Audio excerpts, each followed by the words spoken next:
এই নিয়ে টানা 3 মরশুম থমকে আলিপুর চিড়িয়াখানার সংস্কারের কাজ।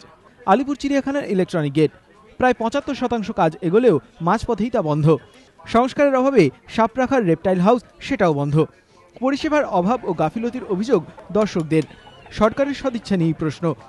আলিপুর চিড়িয়াখানার সংস্কারের কাজে প্রথম হাত লাগায় বিগত বাম সরকার। তারপর তৃণমূল ক্ষমতায় আসার পর থেকেই সংস্কারের কাজ নিয়ে প্রশ্নচিহ্ন তৈরি হয়। আলিপুর চিড়িয়াখানায় তৎকালীন অধিকর্তার বিরুদ্ধে আর্থিক তছরুপের অভিযোগ ওঠায় সব সংস্কারের কাজ বন্ধ করে দেয় রাজ্য সরকার। 1 বছরে 8 বার ডিরেক্টর বদল করেও মেটেনি সমস্যা। ফল থমকে রয়েছে সংস্কার। অভিযোগ, প্রশাসনিক সদিচ্ছার অভাবেই এভাবে কোটি কোটি টাকার জিনিস পড়ে পড়ে নষ্ট হচ্ছে, আর পর্যটকরা বঞ্চিত হচ্ছেন আধুনিক পরিষেবার থেকে। অবশ্য এবার ডিরেক্টর পদে স্থায়ী দায়িত্ব পেয়েছেন কল্যাণ ঘোষ। তার দাবি, সমস্যার সমাধানে সচেষ্ট হবেন তিনি। সেটা যেহেতু একজনের সঙ্গে কাজটা নয়, কয়েকজন কন্ট্রাক্টর আলাদা আলাদাভাবে আছেন আলাদা কাজের জন্য, তাদের ভেতরে যে একটা রিলেশন মেনটেন করে কাজ করার জন্য একটু সময় লাগছে।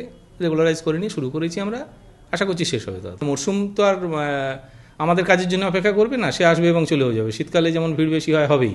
এক দিনে ক্ষেত্র বিশেষে 30 থেকে প্রায় 70,000 লোককে আমাদের অ্যাকোমোডেট করতে হবে এখানে। তখন সেই প্রজেক্টের কাজটা যে সেইভাবেই চলবে এটা যদিও বলা যায় না, কিন্তু তার আগে পর্যন্ত যতটা হচ্ছে, তারপর যেদিন ভিড় কম থাকবে সেদিনগুলোতে কাজ। প্রতি বছরের মতো এবারও শীতের মরশুমে ভিড় বাড়াচ্ছেন প্রচুর মানুষ। তাদের অভিযোগ, চিড়িয়াখানায় পরিষেবার যেমন অভাব রয়েছে, তেমনি বেশ কিছু পশু পাখি দেখার থেকেও বঞ্চিত হচ্ছেন তারা। চিড়িয়াখানায় রয়েছে একটি মাত্র ক্যাঙ্গারু, কিন্তু সেই ক্যাঙ্গারুকেও দেখতে পাওয়া যাচ্ছে না বলে অভিযোগ দর্শকদের। সমিত সেনগুপ্ত, এবিপি আনন্দ, কলকাতা।